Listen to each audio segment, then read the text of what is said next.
부처님 당시의 가르침을 공부를 해서 해탈의 과정으로 나가는 것이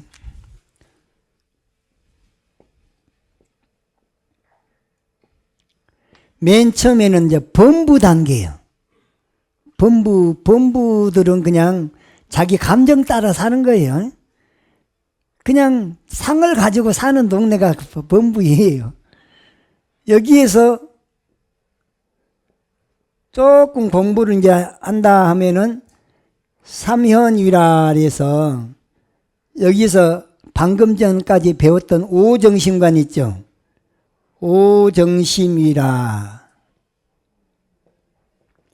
마음을 하나로 붙잡아 놓는 그런 위치의 수행에서 오정심관이 오정심이에요. 그 다음번에는 사념처를 가지고 별상염주의라고 하는 것이 있고,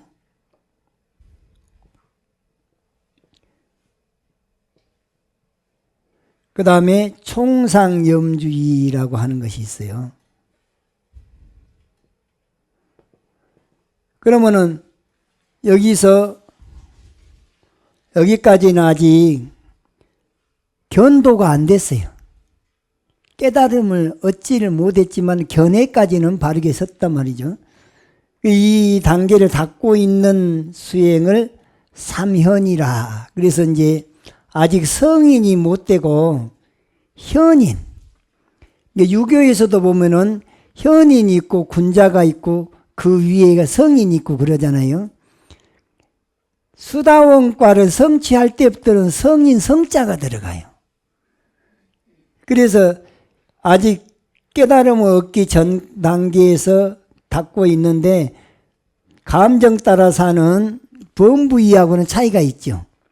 이제 이미 불교대학에 들어와 가지고 나는 누구인가를 바로 배워 가지고 아까 오정심관에서 탐심 많은 중생 부정관을 시킨다든가 성 많이 내는 중생을 해서 자비관을 시킨다든가 산란한 중생들은 수식관을 시킨다든가 어리석임이 많으면은 연기관을 시킨다든가 그 다음에 아상이 많은 중생들을 위해서 개분결관을 시킨다든가 업장 많은 중생을 위해서 연불관 시킨다든가 이런 것들을 막 닦고 있는 단계는 다 오정심이에요. 그런데 나를 관을 하는 방법에서 몸뚱아리를 관할 때는 관신, 몸을 관할 때는 부정하다고 관해라. 오정심관에서 첫 번째가 다탐중생 부정관 했는데 이 부정관. 그 다음에 느낌을 관할 때는 괴롭다고 관을 해라. 관수시고 그 다음에 마음을 관할 때는 무상하다고 관을 해라. 그 다음에 제법에 대해서 관을 할 때는 관법, 이건 무아라고 관을 해라. 그래서 이 법이라고 하니까 이 뭘 말한 거냐? 이건 쌀과 달마. 살바달마라는 말 있잖아요. 살바달마.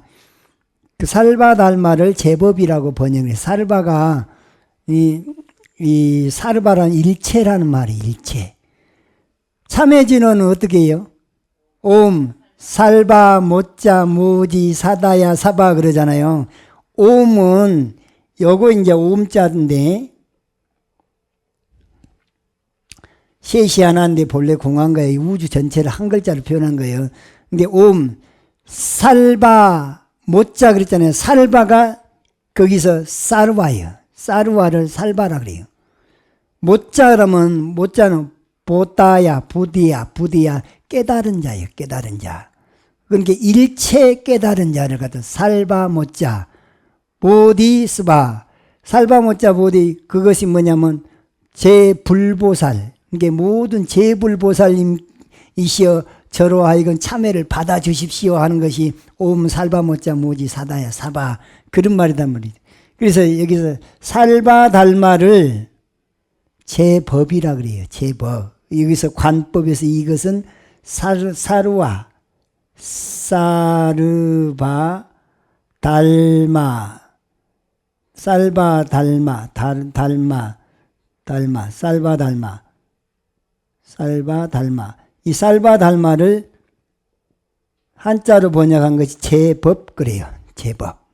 그래서 여기서 말하는 관법무화에서는 이 법이라고 하는 것은 오온법 있죠. 색수상행시. 그 다음에 내 몸과 마음을 감각기관을 가지고 나를 설명할 때는 안, 이, 비, 설, 신의. 안, 이, 비, 설, 신의가 육근이죠. 눈의 대상 색, 귀의 대상 성, 코의 대상 향, 혀의 대상 미, 몸의 대상 촉, 마음의 대상 법. 그래서 색성양미 촉법 육근과 육경을 합친 걸 12처라 그래. 그 12처, 오온법, 12처법, 육근, 육경, 육식 있죠. 그러면 18개, 온, 처, 개, 이것을 뭐라 하냐? 이것을 법이라 그래. 제법. 이게 제법은 오온으로도 제법을 설명하고 육근, 육경으로도 제법을 설명하고 육근, 육경, 육식을 통해서도 제법을 설명을 해요. 그것이 살바달마. 이게 제법은 다 본래 무아야. 이렇게 따로따로 몸에 대해서는 특별히 부정하다고 관할하고 느낌에 대해서는 그 괴로운 거 아니야. 본래 무상한 거 아닌가. 여기서 느낌이 뭐냐면 좋다는 느낌은 자식 애지중지한 것들 있죠. 어떤 사람은 자식을 애지중지한데 어떤 사람은 개를 또 그렇게 애지중지하기도 하더라고. 고양이를 또 그렇게 애지중지해. 오욕을 애지중지해. 그런 것들은 다 느낌으로 좋다는 느낌을 갖거든요. 그것이 어디 영원하더냐. 영원하지 않는 순간, 무상한 순간 뭘로 오냐. 그 본래 괴로운 거 아니냐. 괴로움의 종자야. 사랑이 뭐냐고 물으신다면 사랑 그러면 좋다 그래야지. 눈물의 씨앗이라고 말하겠어요. 눈물의 씨앗은 괴로움 아니에요? 사랑은 느낌이 좋은 거예요. 처음에는 콩깍지 씻을 때는 그렇게 좋을 수가 없잖아요. 그런데 고무신 거꾸로 신고 나갈 때는 가슴 아프게가 나온단 말이죠. 가슴 아프게는 괴로울 고자예요. 이렇게 느낌은 따지고 보니까 괴로움 투성 아니냐. 이렇게 봐버리는 것이 느낌에 대해서 특별히 강조해서 고라고 관을 해라. 마음이라고 한 건 일편단심 민들레가 아니고 화장실 갈 때 마음 다르고 올 때 마음 다른 게 마음 아니냐. 마음은 무상한 거야. 보면 보는 마음, 들으면 듣는 마음, 냄새 맡을 때 냄새 맡은 마음, 마음이 이리 갔다 저리 갔다 이리 갔다 저리 갔다 한순간도 가만히 있지를 않는 게 마음이야. 그 마음을 특별히 관할 때는 무상하다고 관한 거예요. 그 사람이 어떤 사람 변심을 하게 되면 본래 마음은 그런 거야 그래야 돼요. 이 일편단심 민들레는 착각 속에서는 있어요. 근데 꿈 깨고 나니까 그것은 아니더라고 말이에요. 현실적인 사람은 마음이 더 빨리빨리 무상해요. 제법에 대해서 볼 때는 제법은 인연 따라 생겨났다 인연 따라 사라지는 모든 게 다 제법이에요. 그것은 무상하기 때문에 무한 거예요. 왜 무하냐? 무상하기 때문에. 왜 무하냐? 한결같지 않기 때문에. 왜 무하냐? 그것이 내 마음대로 안 되니까. 이렇게 따로따로 몸에 대해서는 부정하다고 관하고 느낌에 대해서는 괴롭다고 관하고 마음에 대해서는 무상하다고 관하고 제법에 대해서는 무하다고 관을 하면은 이것을 별도로 그걸 별상이라 그래요. 별도의 모습으로 딱 알아차려보라. 이것을 별상염주의라 그래요. 그런데 이 몸 하나에도 이 몸뚱아리도 여기서는 부정하다고 간을 했는데 몸뚱아리 이 자체가 무상해. 몸뚱아리는 그냥 무상한 거야. 동시에 이 몸뚱아리라고 하는 것은 괴로움의 투성이야. 고야. 또 이 몸뚱아리는 그냥 무아야. 또 이 몸뚱아리는 그냥 공이야. 공일 뿐이야. 이 네 가지를 한꺼번에 꿰뚫어서 통찰지로 관을 한단 말이죠. 몸만 그런 것이 아니라 내가 애지중지하던 그 좋다고 생각하는 것들도 그 느낌으로 다가오는 좋다는 것도 무상일 뿐이고 고일 뿐이고 무아일 뿐이고 공일 뿐이야. 또 마음이라고 하는 것도 따지고 보면 무상일 뿐이고 고일 뿐이고 무아일 뿐이고 공일 뿐이야. 또 제법에 대해서도 집착을 했었는데 알고 봤더니 제법도 무상일 뿐이고 고일 뿐이고 무아일 뿐이고 공일 뿐이야. 그러면 이 네 가지 관찰의 대상에 대해서 공통적으로 요놈을 다 통찰지로 꿰뚫어 보잖아요. 이것을 총상염주의라 그래. 그러니까는 처음에는 심플하게 몸에 대해서는 부정하다고 그놈 위주로 관을 하다가 그것이 이제 어느 정도 돼가지고 보니까 이 몸은 부정한 것만 있는 게 아니라 몸 이대로가 무상이야. 이대로 고야. 이대로 무아야. 이대로 공이야까지 연결이 되버리면 몸을 통해서 별상염주의와 총상염주의를 같이 수행할 수가 있겠죠. 이게 깨달음의 대상인 거예요. 무상은 진리 아닙니까? 무아가 진리 아닙니까? 공이 진리 아닙니까? 그냥 상에 집착한 그대로가 인과관계로 해서 고일 뿐이에요. 이렇게 봐버리고 나면 나를 바로 봐본 거죠. 몸에 대해서도 바로 봐지만은 느낌에 대해서도 바로 봐버리고 마음에 대해서도 바로 봐버리고 그 다음에 제법에 대해서도 저렇게 꿰뚫어 봐버리면 별상염주와 총상염주를 같이 닦아버리죠. 이렇게 닦고 있는 수행 자체를 오정신관이나 별상염주의, 총상염주의 이것을 이제 구분해서 닦잖아요. 처음에는 초짜 때는 구분해서 닦고 있는 단계가 사면이에요. 이게 아직 깨달음을 얻기 전이에요. 하지만 대상은 뭐냐? 내 자체가 또 제법이 관찰의 대상으로 삼았죠. 그럼 여기서 무엇이 바뀌냐? 내 몸이 영원할 것이라고 착각했던 게 깨지죠. 이 내가 지금 움켜쥐고 있는 것이 좋다고 생각했는데 그거 즐겁다고 즐거울랐다 락도 깨져버리죠. 이게 진짜 나야라고 생각했는데 그것이 무아로 가버리니까 그 깨져버렸죠. 그것이 정말로 이 번뇌 없는 것이라고 생각했는데 그것이 번뇌 덩어리라는 걸 알다가 번뇌가 깨져버렸어요. 이게 잘못된 상나 과정이 요걸 통해서 깨져버린 거죠. 그러다가 진짜 상나 과정은 멸진정을 성취해서 거기서 얻어지는 열반사덕이 진짜 상나 과정인 거죠. 그래서 아직 깨달음을 견도위에 들어가기 전 단계에서 사면이라고 하는 단계가 있죠. 여기에서 이제 도를 봤다.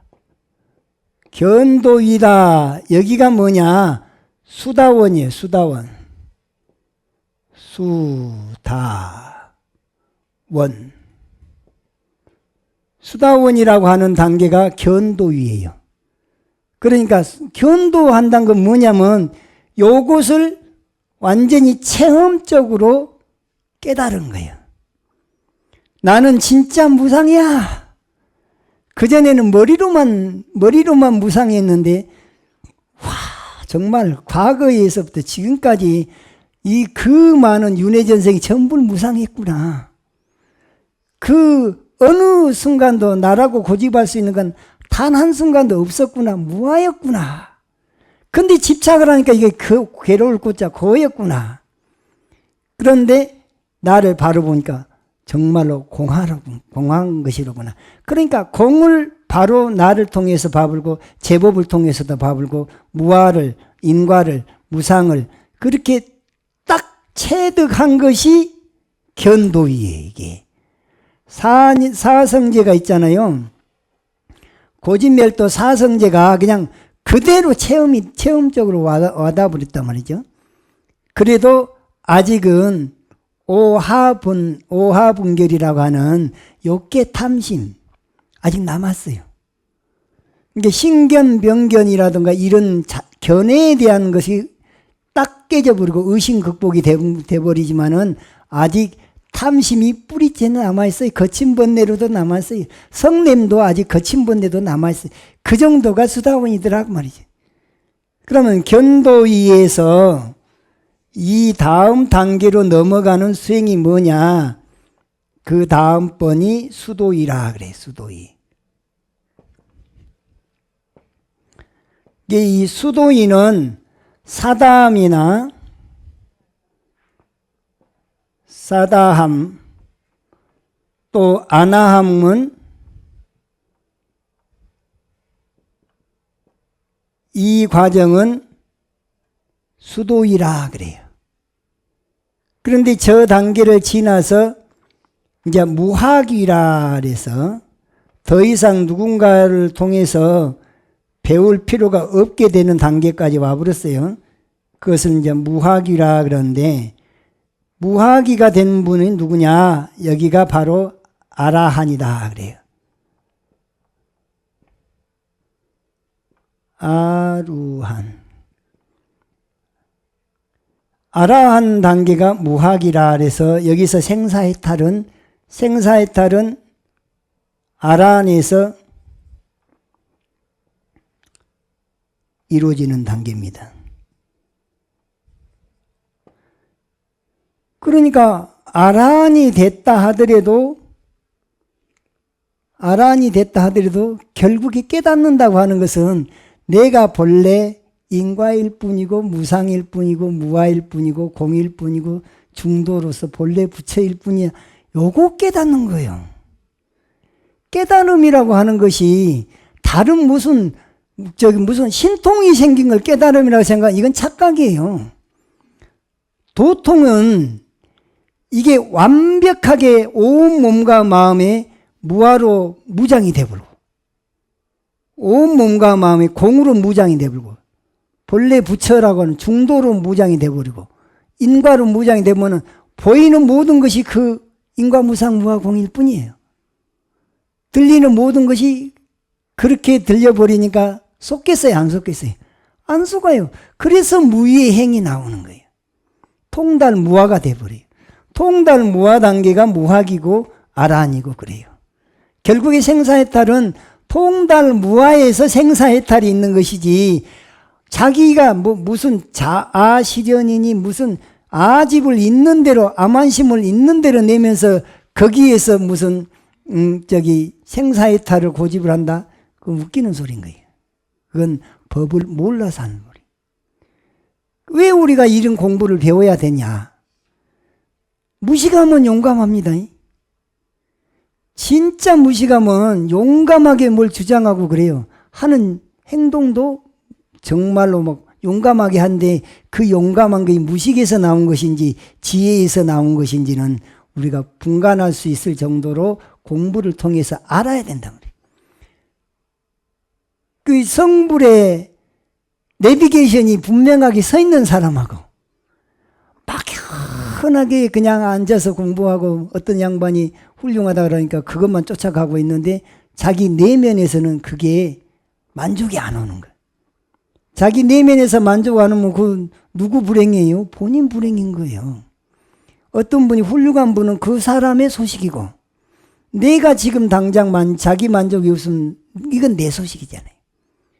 내가 행복한 것이지 남이 행복한 걸 가지고 내가 그걸 대리 만족을 하려고 하면 되겠어요?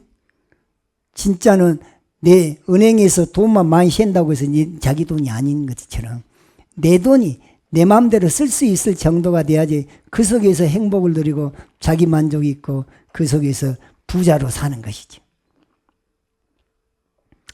예, 그래서 공부해 나가는 순서는 범부 단계에서 사면이 단계를 거쳐가지고 견도위, 초견성하면 수다원이 돼요. 수다원 단계를 거쳐서 수도위, 견도위 이전 단계를 갖다가 수행이라 그래. 수행은 초견성하기 전 단계가 수행. 초견성을 하고 나서 수다원, 사다음, 아나음, 여기 이 아라함까지는 수도이라 그래. 수도. 도를 이제 그때부터 진짜 도를 닦는 거예요. 이렇게 수도이에서 무하기까지, 생사해탈까지가 공부해 나가는 해탈의 과정인 거예요. 이것이 우리가 누구나가 다 어느 종교가 단체가 됐든지 간에 생사해탈은 아가 해결되면서부터 통달무화가 되면서 기독교로 말하면 영생을 얻는다 그러잖아요. 우리는 영생해탈 또는 열반을 증득한다. 상나가정, 고진멸도 사성제에서 멸제를 증득한 것, 피안에 도달한다. 그 피안에 도달하는 것은 멸진정을 통해서 통달무화가 됐을 때 가능하다. 이런 기본적인 개념 정리가 되고 그 다음에 그것을 위해서는 무엇을 닦아야 되느냐. 부처님 당시에 이제 강조했던 것 가운데 37가지를 표현하는 것이 37조도품이라 그래요.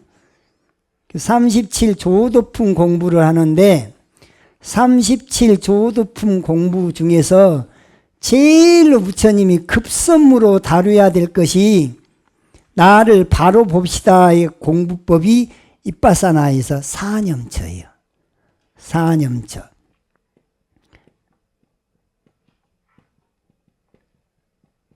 이 사념처 수행은 부처님이 뭐라 그랬냐. 이게 진실로 성인의 도라. 사념처가 진짜 성인의 도라는 거예요. 이 진실로 성인의 법이라. 이 사념처가 감노법이라.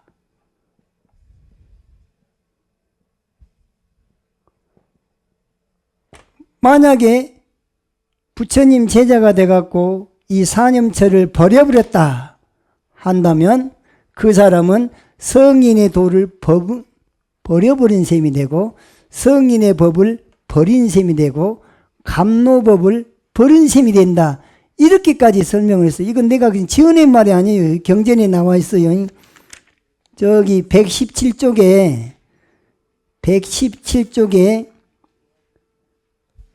자바암경 정경이 있고 그 밑에가 감노경이 있잖아요.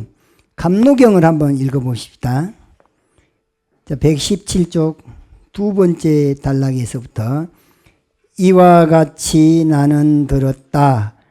어느 때 부처님께서는 슈라와스티의 제타습 외로운 이를 돕는 장자동산에 계시면서 여러 비구 스님들에게 말씀하셨다.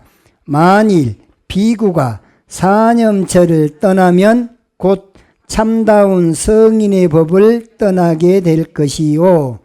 참다운 성인의 법을 떠나면 곧 성인의 도를 떠나게 되고 성인의 도를 떠나면 감노법을 떠나게 되고 감노법을 떠나면 태어남, 늙음, 병듦, 죽음, 생로병사와 근심, 슬픔, 번민의 고통을 벗어나지 못하리니 그는 괴로움에서 해탈을 얻지 못한다고 나는 말하노라. 만일 비구가 사념처를 떠나지 않으면 성인의 참다운 법을 떠나지 않게 될 것이요. 성인의 참다운 법을 떠나지 않으면 성인의 도를 떠나지 않으며 성인의 도를 떠나지 않으면 감노법을 떠나지 않고 감노법을 떠나지 않으면 태어남, 늙음, 병듦, 죽음과 근심, 슬픔, 번민의 고통을 벗어나리니 그는 온갖 괴로움에서 벗어난다라고 나는 말하느니라. 부처님께서 이 경을 말씀하시자 여러 비구 스님들은 부처님 말씀을 듣고 기뻐하며 받들어 행하였다. 이 사념처 수행이 곧 성인의 도죠. 성인의 법이죠. 이게 감노법이고 생사해탈법이다. 왜 이것을 강조했느냐? 부처님이 성불하시기 전에 삼매를 닦는 공부를 했어요. 알라라깔람한테 가서 무소유처 삼매를 닦았어요. 그 다음에 우따까 라마푸타한테 가서 비상비비상처 삼매를 닦는 수행을 했어요. 그런 수행을 수정주의라 그래요. 닦을 숫자, 선정할 때 정. 수정주의자들의 공부를 그렇게 했는데 삼매에 들었을 때는 번뇌가 그 순간에는 쉬어. 그것은 인정을 하겠는데 삼매에서 깨나서 그냥 일장 활동을 할 때 눈에 보이는 것에 대해서 본질을 깨뜨려 보지 못하니까 도로 욕심을 내버려요. 또 귀에 감각기관이 고장이 안 나니까 누가 비방하면 기분이 사나워. 말에 속아버리죠. 보는 데 속고 귀에 속고 냄새에 속고 맛에 속고 촉감에 속고 망상에 속고 다 속아버린 것은 뭔 문제냐? 견해의 문제라는 거예요. 그러면 사념처관을 통해서 사념처를 닦으면서 나를 바로 봐버리죠. 법을 바로 봐버려요. 온갖 경계를 바로 통찰지로 깨뚫어 봐버리니까 보는데 안 속고 귀에 안 속고 냄새에 속지 않고 맛에 속지 않고 이 생각 저 생각에 속지 않는 불입색성향미촉법. 금강경에 불입색성향미촉법 나오잖아요. 육군이 육경의 경계를 상대를 할 때마다 안 속아버려요. 거기 짝을 짓질 않아요. 그러니까 속지 않으니까 내가 마음에 걸림이 없게 돼.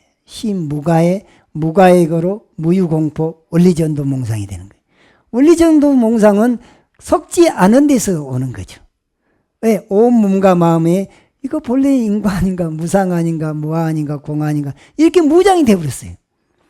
그렇게 공부하는 것이 성인의 도다.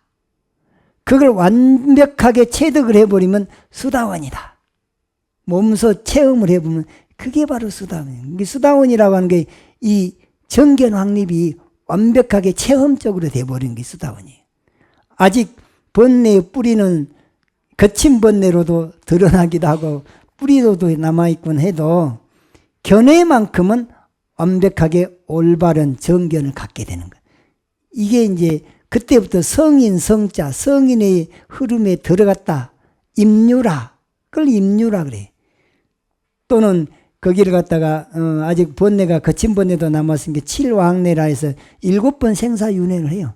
그 마지막에는 생사해탈하는 아란이 된다. 이렇게 가르친다 말이죠.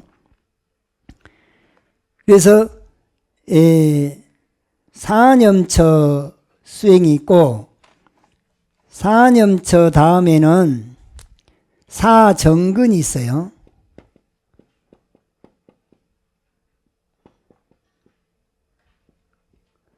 그 다음에 사여의족이 있어요.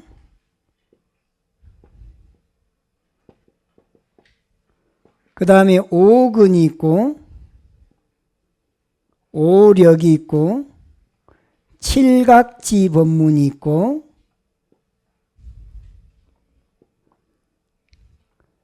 이걸 다 싸잡아서 사념처, 사정근, 사여의족, 오군, 오력, 칠각지를 하나로 회통해서 딱 정리해 놓은 것이 팔정도예요. 그러면 이 팔정도 하나 속에가 이것들이 다 들었다는 얘기잖아요. 이 사념처는 이게 팔정도가 보면은 첫 번째가 정견이잖아요. 그 다음에 두 번째가 정사유요.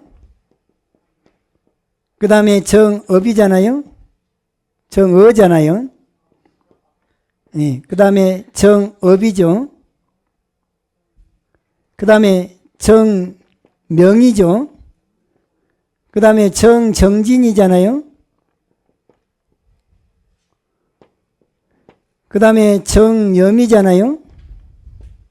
정정 그러는데 이 사념처 수행은 여기서 정념 있잖아요. 이 정념을 따로 빼가지고 수행법으로 제일 급선무가 생각을 바꿔놓는 거.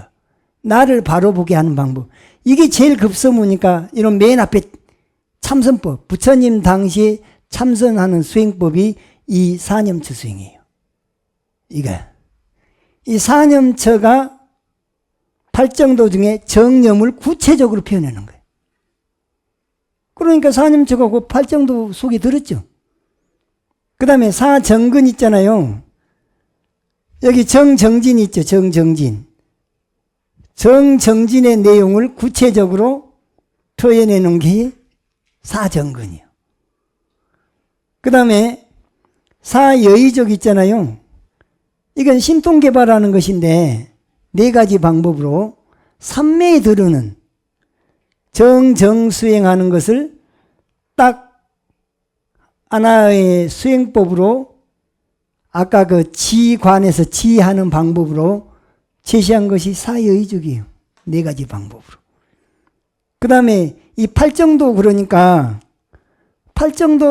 이게 8가지나 이게 번거로우니까 이걸 5가지로 줄여놓은 것이 오근 오력이에요. 그 오근의 내용이 뭐냐?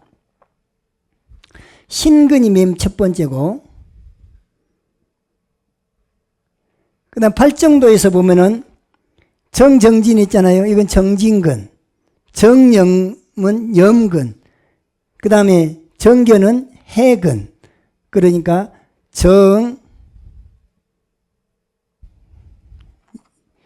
정정진이니까 정진근,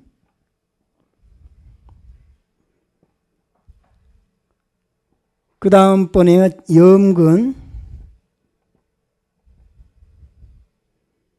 그 다음번에가 정근, 선정이 들어가는 정정이니까 정근, 그 다음에 정견이 해근, 이렇게 해서 근자가 5번 나와요. 신근, 정진근, 염근, 정근, 해근. 그러니까 팔정도 중에 정견이 해근이에요. 해근 있죠? 정정은 정근이요. 정념은 염근이요. 그 다음에 정정진은 정진근이요.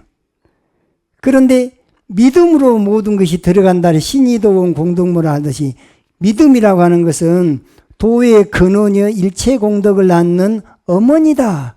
그래서 믿음을 강조했는데 그 믿음의 내용이 뭐냐? 불법승계. 불법승 삼보하고 계율에 대한 믿음을 갖는 것이 신근이에요. 그러니까 삼보를 믿지 못하면 공부가 안 되는 거예요. 이게. 그래서 삼기부터 하잖아요. 그러니까 이게 순경계에서 이게 딱 뿌리를 내렸을 때는 오근이라 그래. 역경계에서도 믿음의 반대는 불신이잖아요. 누가 불신을 조장하는데도 안 흔들려요. 그러면 근자 대신에 역이 되는 거예요. 정진은 게으르고 싶은 해태심이 날 때 그래도 밀어붙이는 힘이 나와. 그럼 정진 역이 나오는 거예요. 염근 알아차림이 이게 매 순간순간 지속이 돼야지 되거든요. 그런데 어떤 상황이 발생하면 그 딱 끊어져 버리는데 그런 역경계에서도 이게 알아차림이 지속이 돼. 그러면 역이 되는 거예요. 삼매가 역경계에서도 삼매가 흔들리질 않아요. 그럼 정역이 되는 거예요. 그 다음에 어떤 사람이 다른 견해를 가져다가 나한테 뭘 주입시키려고 하는데도 거기에 흔들리지 않아요. 지혜의 력이 되는 거예요. 그러면 5가지가 등력을 했다 해서 오력이 나오는 거예요. 이 오근 오력은 팔정도를 좀 간소화시켜 놓은 수행법이에요. 그 다음에 칠각지라고 하는 것이 염각지부터 시작하거든요. 그 다음에 택법각지, 그 다음에 정진각지, 희각지, 경항각지, 염각지, 사각지, 이런 것들이 팔정도를 실제로 수행을 해 나가는 참선하는 과정에서 경계 나타날 때 이럴 때는 이렇게 다 쓰고 이럴 때는 이렇게 하고 이런 경계들을 7가지로 구분해 놓은 것이 칠각지요. 이게 이 참선한 사람 반드시 알고 닦아야 되는 것. 그러면 이것들이 사념처, 사정근, 사여의조, 오군, 오력, 칠각지, 팔정도, 그럼 과목으로 치면 한 과목, 두 과목, 세 과목, 네 과목, 다섯 과목, 여섯 과목, 팔정도까지 해서 7과목을 낱낱이 다 합쳐 놓으니까 37이 되는 거예요. 그래서 37 조도품. 12이죠. 여기가 사념처, 사여의족, 정근해서 12, 오군, 오력 또 10개잖아요. 그럼 두 개 합치면 22인데 칠각지면은 29, 팔정도인 게 37 되잖아요. 37 조도품이라고 하는 것이 부처님 당시에 이 불교 수행하는 것을 총망라해서 과목을 7과목으로 나눠놨을 뿐이지 사실은 그것을 한 덩어리로 아우러 놓은 것이 바로 팔정도 수행인 거예요. 팔정도 수행인데 팔정도 속에는 사념처도 들었고 사정근도 들었고 사여의적도 들었고 오근도 들었고 오력도 들었고 칠각지도 다 들어있다. 그러면은 저기서는 뭐 하나만 닦으면 돼요? 팔정도 하나만 닦으면 부처님 초기 불교, 부처님 당시 가르침이 다 쏙 개정의 사막을 실천법, 중도의 실천법이 팔정도 안에 다 들었는데 그것을 급선무로 내세우는 것이 첫 번째가 사념처 수행이다. 이렇게 이해를 하시고 37 조도품을 봐야지. 저도 처음에 이 37 조도품 부처님 당시 이렇게 복잡하게 얘기를 해놨을까? 언제 이거 앞에 거 다 배운 다음에 다 닦은 다음에 팔정도를 하나?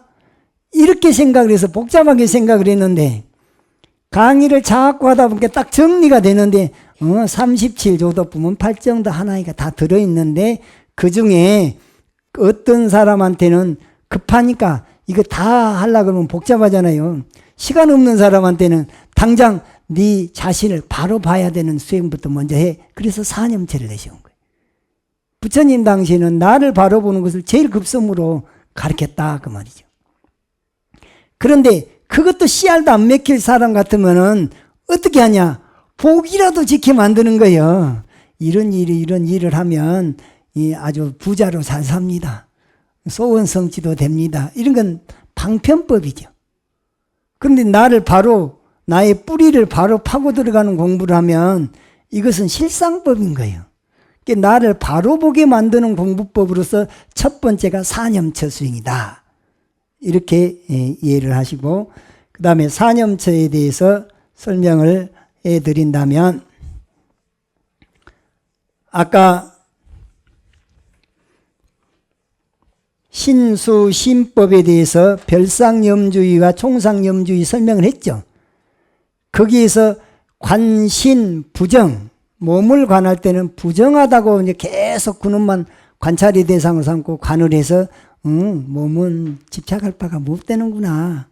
이렇게 관수시고 내가 좋아하는 것들, 느낌으로 좋아하는 것들, 자식이든 오욕이든 이런 것들이 결국엔 무상하기 때문에 괴로움을 낳는 것 아니냐. 나로부터 이별되는 순간 이것이 애별리고라고 하는 것들. 애별리고는 느낌에 대해서 그렇게 관을 하는 것이죠. 그 다음에 관심무상이라. 마음이라고 하는 거 본래 무상한 거 아니야. 보는 마음, 듣는 마음, 냄새 맡는 마음, 이 생각 저 생각 계속해서 변하고 무상한 것이 마음이다.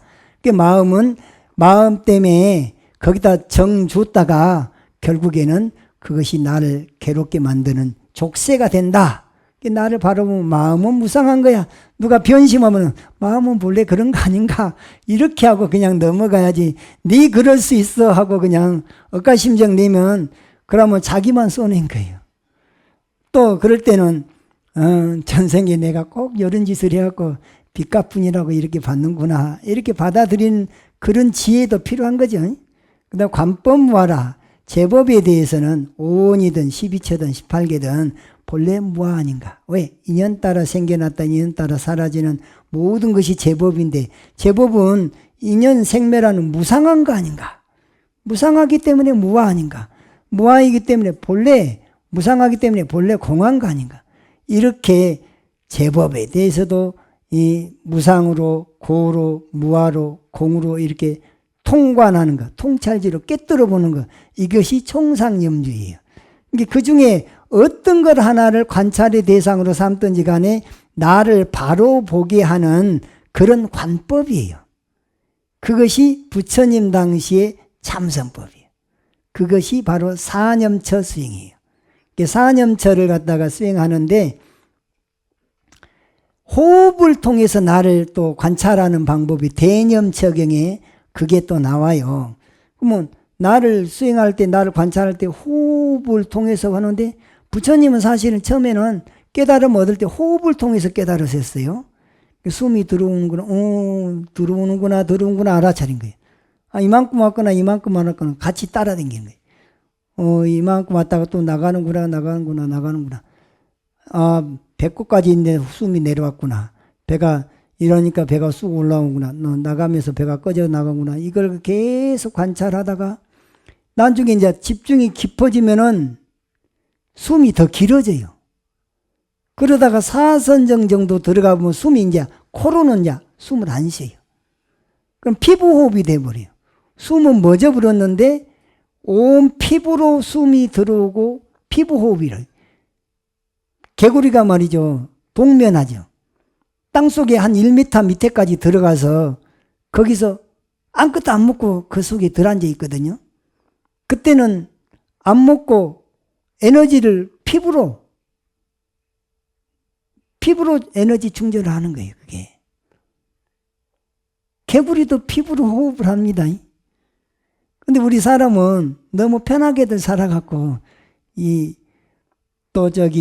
탁탁 막혀있는 유리벽 같은데 우리 속에 들어앉았으면 산소량이 부족해요. 산소가 많이 부족한데 오래 있으면 건강이 안 좋습니다. 그러니까 방 안에 너무 방콕하고 방구석에 콕 처박혀서 그냥 밤낮없이 그러고 있는 사람 건강이 안 좋아지는 조건이에요. 그래서 밖에 나가서 돌아다니기도 하고 적당히 운동도 하고 또 염불도 하고 계속 활동을 해야지. 물이 흘러가는 물은 썩지 않는다 그래요. 그런데 반대로 고여있는 물은 썩습니다. 피가 순환이 잘 된 사람은 건강합니다. 혈액순환이 잘 안 되면 건강이 아주 적신호가 옵니다. 또 문지방에는 이끼가 안 낍니다. 왜 문지방에 이끼가 안 낍니까? 자꾸 거기 문대가 되니까 다니니까 이끼 낄 틈이 없는 거죠. 사람도 건강도 그렇지만은 수행도 계속 이렇게 돌아가야 돼요. 정체되어 있는 것은 물도 정체되어 있으면 썩은 물이 돼요. 피도 정체되어 있으면 탁한 피가 돼가지고 왜 나이를 많이 잡수신 8, 90 되신 분들이 아무것도 안 하고 있는데 노인네가 난다 할까요? 혈액순환이 안 돼. 피가 이게 탁해서 그런 거예요. 탁한 피 때문에 그 냄새가 나는 거예요.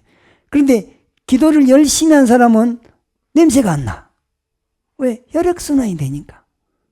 그래서 우리가 노후 대책으로도 수행을 이렇게 꾸준히 해서 딱 완전히 몸에 배어 있는 사람은 아주 늙음도 아주 아름다운 늙음을 맞이할 수가 있는 거죠. 그러니까 젊어서 이거 습관이 돼야 되는데 8, 90 돼갖고 공부를 하려고 하면 이제 그때서 이제 습관 들이려면 되겠습니까? 한 살이라도 덜 먹었을 때 이 몸에 딱 배이도록 해놓으면 아무 때라도 저는 1시에도 일어나고 때로는 12시에도 일찍 자면 막 11시에도 일어나. 그러면 나는 미련 없이 그냥 앉아요. 앉아있다가 졸리면 또 기분 좋게 또 자. 자다가 앉아있다가 자다가 앉아있다가 이게 불편하지를 않아요. 이게 몸에 배이고 나니까 어떤 사람은 고정관념이 한 번 잤다면 4, 5시간은 스트레이트로 꽉 자야지 요 상을 가진 사람은 그렇게 안 되면 불안합니다. 근데 나는 아무 때라도 쪽잠을 잘 자니까 10분도 좋고 20분도 좋고 30분도 좋고 오전에 기도하고 오후에 강의하려고 하면 잠깐 쉬어야 되잖아요. 그럼 30분 딱 쉬어. 쉬고 나면 언제 또 체력이 또 돌아온단 말이죠. 그러면 또 오늘 뭔 강의하지 한번 보고 그러고 옵니다. 그럼 딱 시간 맞춰서 오는 거예요.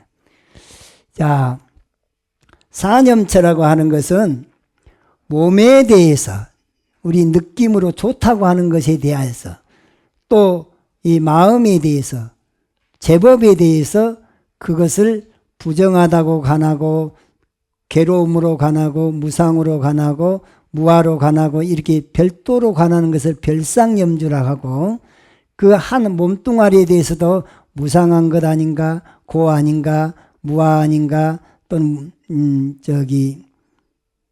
뭔가 공 아닌가 이렇게 네 가지를 꿰뚫어서 보는 것은 총상염주.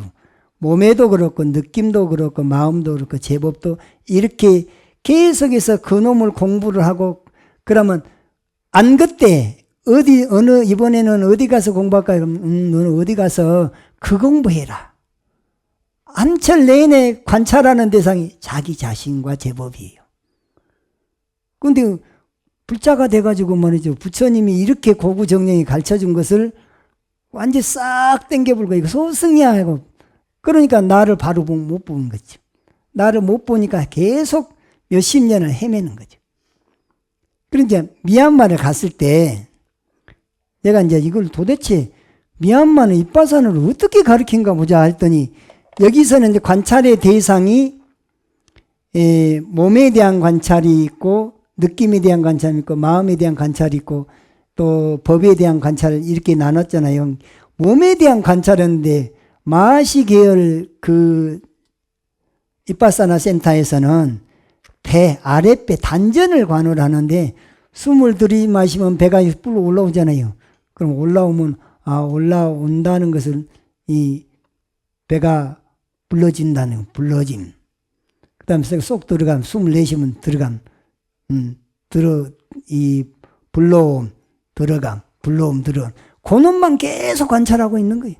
그 다음에 걸을 때는 발을 들면 든 줄 알아차리고, 내려놓으면 놈, 놈, 놈. 1단계 이러다가 2단계는 나아감, 놈, 나아감, 놈. 그러니까 발을 뛸 때마다 그거를 내 마음 관찰하는 대상을 발에다가 두는 거예요. 나아감, 놈. 그러다 보면 3단계에서는 들려고 함 의도죠. 그 다음 나아가려 함 의도죠. 나아감. 내려놓으려 함 의도죠. 내려놓음. 더 세분해서 관찰을 하는 거예요. 그러니까 한 동작을 계속 알아차림 그거 하다가 판나는 거예요. 그거 하다가 무상을 봐야 되는데 진짜 볼 것은 삼법인인데 무상고 무아를 봐야 되는데 무상고 무아는 땡겨불고 그 현상만 계속 알아차림하는 걸 그걸 몇 달씩 시켜버려. 우리나라 사람같이 성질 급한 사람들 깝깝해서 아니 부처님이 진짜 보라고 한 것은 무상, 고, 무아, 공 이걸 보라고 한 것인데 그것은 언제 어느 순간에 깨달아서만 알라고 하는 것이니 그놈은 그것은 강조를 안 해요. 그냥 알아차린 것만 강조를 하는 거예요. 그러니까 깝깝해 죽겠더라고. 일주일이면 딱 그냥 이 시스템을 알아요. 그러고 진짜는 사념처에서 중요한 것은 몸뚱아리를 관찰의 대상으로 삼든 마음을 관찰의 대상으로 삼든 거기서 깨달아야 될 것은 무상을 깨달아야 돼. 무아를 깨달아야 돼. 공을 깨달아야 돼. 중도를 깨달아야 돼. 고를 깨달아야 돼. 이 부처님이 강조했던 것이 그것이 바로 나를 바로 본 것이다. 나를 바로 보는 수행법으로 사념처를 정견 확립을 시키기 위해서 사념처를 강조했고 부처님 당시에 이 지혜를 개발하는 수행법으로 사념처가 있었어요. 그것이 부처님 당시의 선수행이다 이렇게 생각하면 됩니다. 그 다음에 사정근이라고 하는 것은 내가 이렇게 팔정도 수행을 할 때 개정의 사막을 실천하잖아요. 정에 알아차리고 바로 보고 콘트롤하는 알바콘을 먹는 것이 개정의 정액이라고 하는 것인데 이런 법이 사념처를 수행하는 방법이 이제 알아졌으면 이것도 선법이라 그래. 그러면 그것을 계속 노력을 할 때 이미 선법이 생겨났으면 빛이 나도록 노력하고, 아직 이 선법이 부실하면 빨리 빛이 나도록, 그것이 빨리 내 것으로 만들도록 노력하고, 그런데 나한테 잘못된 버릇이 있으면 얼른 끊으려고 노력하고, 아직까지 나쁜 버릇이 없으면 계속해서 일어나지 않도록 노력하는 이 네 가지 노력을 사정근이라 그래요. 이것이 팔정도로 말하면은 정정진에 해당되는 내용이다. 그 다음에 사여의족이라고 한 것은 다음 시간에 사여의족 신통개발하는 법, 그것은 다음 시간에 살펴보도록 하고, 오늘은 여기까지 사념처 사정근까지 마치겠습니다.